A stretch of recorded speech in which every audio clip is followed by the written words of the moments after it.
کہ بھئی آپ کا میڈیا کا معاملہ ہمیشہ ہی کیوں خراب رہتا ہے. صحیح. اس پہ انہوں نے یہ کہا کہ میڈیا پہ پریشر ہے اور اس پریشر کا ہم کچھ کر نہیں سکتے. جو لوگ ہماری حمایت کر رہے ہیں ان پہ بھی بہت دباؤ ہے شدید، اور وہ پریشان بھی ہیں وہ اس دباؤ کی وجہ سے، اور زیادہ تر میڈیا گروپ تو ہماری مخالفت کر رہے ہیں، غیر جانبدار تو کم ہی ہیں. تو میں نے نام لے کر کہا، مناسب نہیں ہے نام لینا ٹیلی ویژن پہ، کہ فلاں صاحب جو ہیں جنہوں نے ایک ہندو ممبر کو وہ بہت ایسے الفاظ استعمال کیے ٹیلی ویژن پہ نشر ہوئے کہ جو کوئی آدمی دہرا نہیں سکتا. وہاں تو خیر میں نے وہ لفظ استعمال کیا، انہیں بتایا، خاتون کے ساتھ بھی کیا، تو انہوں نے تسلیم کیا کہ ہاں وہ اس کے لیے موضوع آدمی نہیں ہے. پھر دوسرے آدمی کا ذکر ہوا، پھر انہوں نے کہا کہ ہاں آپ ٹھیک کہتے ہیں، وہ بھی موضوع نہیں. میں نے کہا وہ ذہین آدمی ہیں، لیکن وہ کسی اور کام، جس کام کے لیے وہ ہر آدمی کا ایک کام ہوتا ہے، اس کام پہ ان کو لگائیں. اس پہ انہوں نے اتفاق کیا، اور پھر یہ کہا مجھے کوئی نام بتائیں. میں نے کہا میں آف ہینڈ نہیں بتا سکتا، میرے ذہن میں نہیں تھا کہ آپ مجھ سے پوچھیں گے، لیکن میں سوچ کے بتا سکتا ہوں. کوئی اور بھی بتا سکتا ہے. کوئی موضوع، میڈیا کے ساتھ آپ کے خوشگوار مراسم ہونے چاہیے. یہ کیا بات ہے کہ آپ کو کوئی ایک آدمی بھی نہیں ملتا اس قسم کا. صحیح صحیح.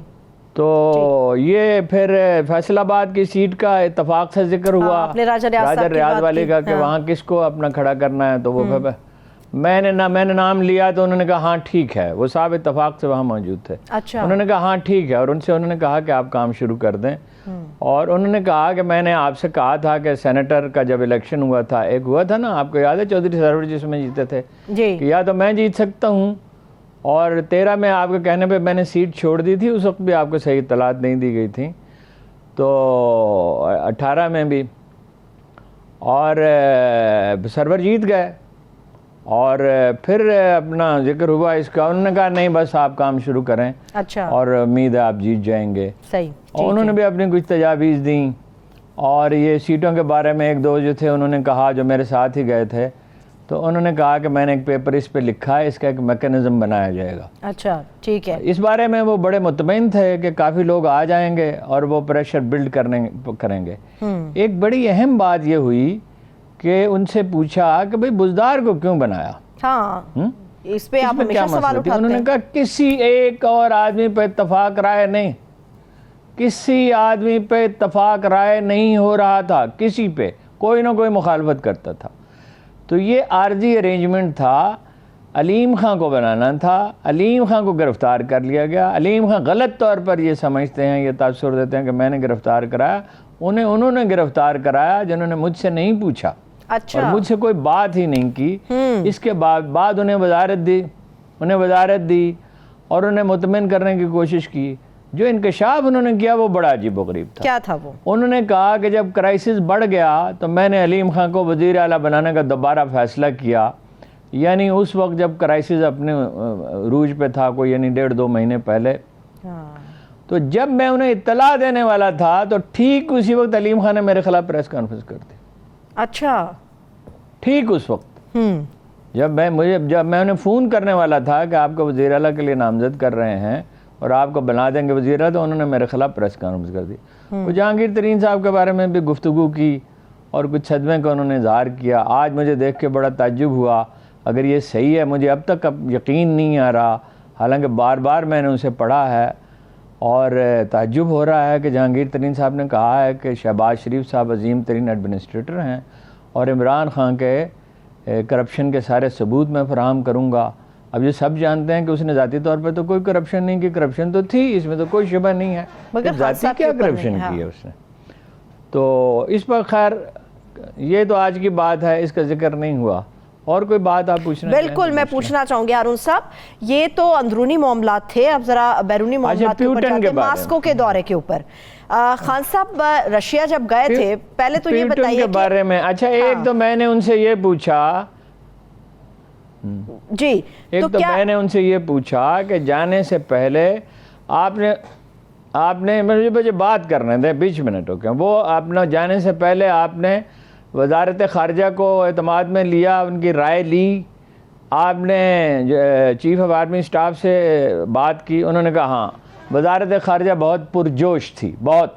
انہوں نے کہا کہ ایک سنہری تاریخی موقع ہے اور اس کا پورا فائدہ اٹھانا چاہیے، اور ہر حال میں آپ کو جانا چاہیے. امریکی روک رہے تھے، وہ نہیں چاہتے تھے جائیں.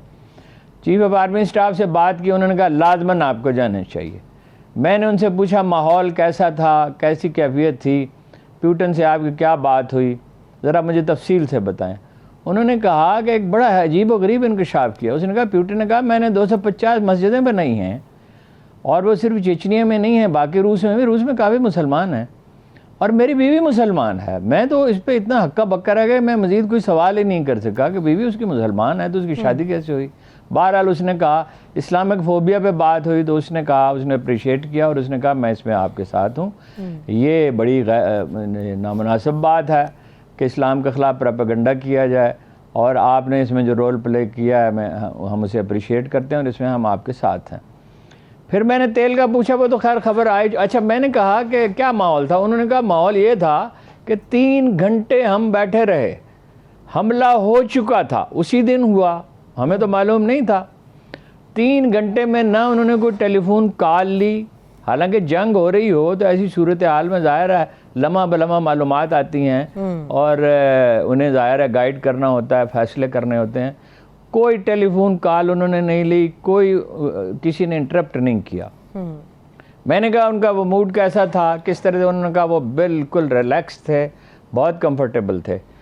پھر یہ ہے کہ یہ تیل کی کیسے بات ہوئی. انہوں نے کہا انہوں نے آفر کی 30% کم پہ تیل دیں گے, اچھا, اور 20 لاکھ ٹن گندم بھی دیں گے.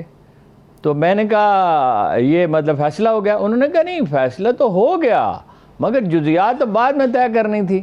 لیکن جب میں واپس آیا تو مجھے کہا گیا کہ یہ آپ نے کو اس کی یوکرین کی مذمت کرنی چاہیے, اور میں نے تو انکار کر دیا کہ انڈیا نے نہیں کی ہے تو میں کیسے مذمت کروں. اور پٹرول کا تو معاملہ انہوں نے کہا بیچ میں ہی رہ گیا, اس لیے کہ جب انڈیا نہیں کر رہا تو ہم کیسے کر رہے ہیں, اور انڈیا دھڑا دھڑ تیل خرید رہا ہے. تو 30% آج میں نے اس کے فگرز دیکھے ہیں, کوئی $22 بلین کا تیل ہم خریدیں گے. تو 30% آپ دیکھ لیں کہ اس میں کتنا بنتا ہے, $6 بلین سے زیادہ بنتا ہے. اس کی سیونگ ہو سکتی ہے کہ سب خریدتے, سارا تو شاید نہ خریدتے. اور وہ آپ کو IMF والے زیادہ سے زیادہ $2 بلین ایکسٹرا دینے کے لیے تیار ہیں, اور اس کا بھی وعدہ نہیں کیا ہے انہوں نے. ابھی اس کی تفصیلات طے ہوں گی. اور سعودی عرب سے بھی کمٹمنٹ نہیں ملی ہے, ہاں صرف بات ہوئی ہے. اچھا ٹھیک ہے. یہ اور یہ بھی انکشاف ہوا, صرف انہی سے نہیں بات ہوئی, وہاں اور لوگ تھے, ان سے بھی بات ہوئی کہ اس میں برطانیہ بھی ملوث تھا, برطانوی سفارت خانہ بھی ملوث تھا, وہ بھی لوگوں کو اکسا رہا تھا.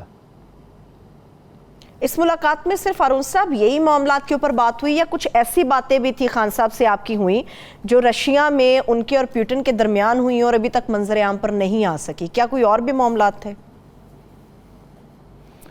نہیں, زیادہ تر یہی باتیں تھی. ظاہر ہے بہت سی گفتگو, زیادہ تر گفتگو آبویسلی آف دی ریکارڈ تھی.